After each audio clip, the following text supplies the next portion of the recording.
Alright, so there's two things I want to talk about here. How to one pull SM Cath with the Shaman, and also what's the best shield to use while boosting. So I'll show you the whole pool in a second, but let's talk about the shields. Alright, so the three shields I really want to test out here are Skullflame shield, or Force Reactive Disc from Engineering, and then I want to use a combination of Argent Defender with Force Reactive Disc.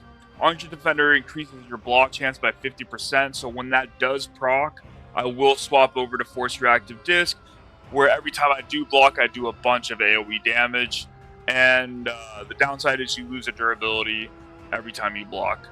And I do have a weak aura showing the durability of my shield, and you'll see it go down as I'm using Force Reactive Disc, so I do want you to keep an eye on that. But let's get into the pool, and then I'll show you what these shields look like in combat. Alright, so the beginning's, I'm just going to skip through a little bit. It's really simple. You just collect as many mobs as possible, go up the left side here. You're just tagging every mob in your path, pretty much. And you're using decoy totems and grounding totems and shocks and chain lightnings to tag mobs, using earth binds here and there. But you're going to want to save it for a special spot. This is where it becomes tough. This is where the one pull mechanic really comes into play. Use decoys and groundings here, whatever you can, and just heal up. But you want to drop close to the staircase right here. If you don't, they're going to run around the other way, and it's just annoying, you know? But you just sit here and wait, clump them all up. And then once they're clumped, you come up the stairs a little bit more, and you clump them up one more time. And once they're all there, you want to use a decoy totem into an earthbind totem. Make sure you do that, because if you use your decoy second, it'll cancel your earthbind.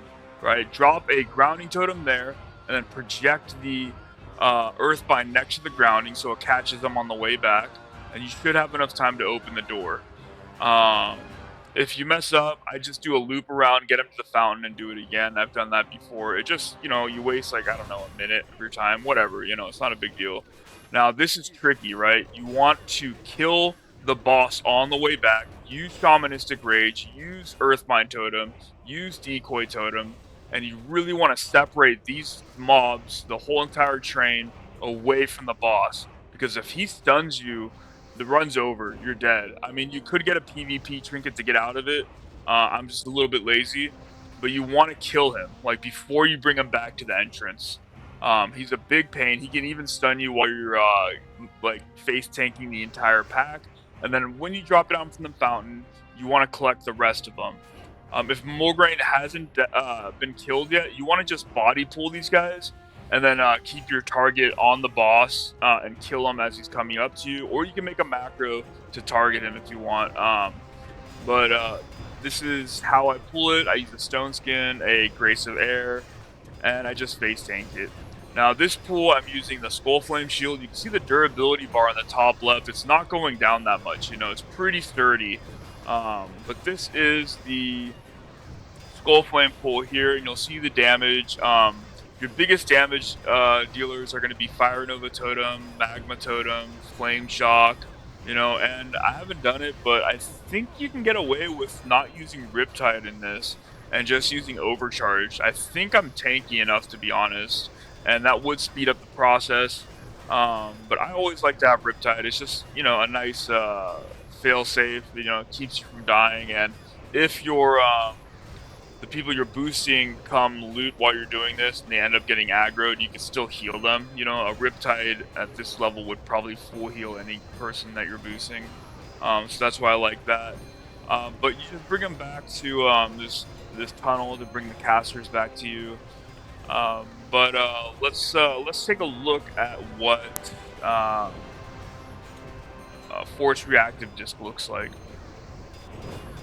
Alright, so this is the combination of Argent Defender with Force Reactive Disc. You'll see a bar on the top of my screen that's counting down. That's when the Argent Dawn buff procs, where I get 50% increased block. And I'm swapping to Force Reactive Disc when that happens to get massive amount of damage. it's cool, you know, it was good in theory. It does save durability, however, it's a lot of work. You have to get weak auras and macros to get it going, and I feel like you're just juggling a lot at once. You know, you're looking at all your cooldowns, your health, and waiting for that thing to proc, and then swapping your weapon.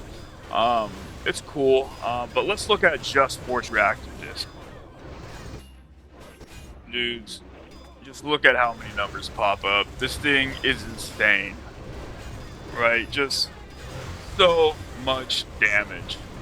But at the same time, look at the durability on the top left. That thing is just getting obliterated. I think I actually run out of so much durability, I have to swap shields. I can't even finish the pull with it. I think I started at like 82 out of 120, and it got down to like 7, and I had to swap shields. Like, this thing, damn, is it a beast.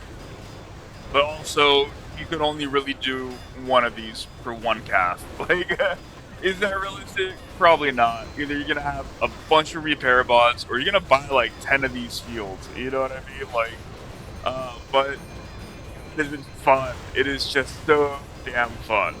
But that's the run with the Force Reactive Disc. I think it was really fun. I think it was worth it.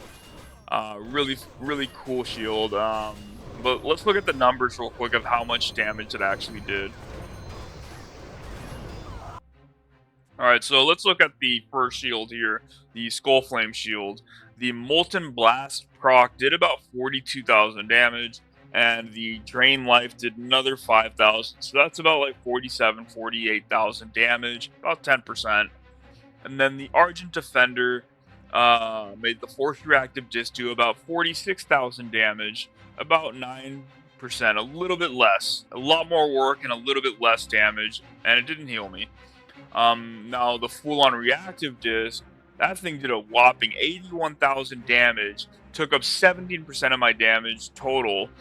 A huge amount right there. I mean, yeah, it does a ton of DPS, but you know, it broke. It didn't even last the full pull, you know. So, I think it's a clear winner that it does the most damage, but practicality, I think the Skull Flame is an obvious winner. It does a lot of damage as well as heal you a little bit on top of that, and it doesn't break in one pull. You know, you could probably do like 3 or 4 SM runs before it breaking. But that is the run. You could probably squeeze in a full arms and a little bit of library to get about 200 mobs, and that should take about 12 minutes, maybe. I think about 12 minutes to do that pull. So you could do like 200 mobs in 12 minutes doing this strategy. Well, I hope you guys like it.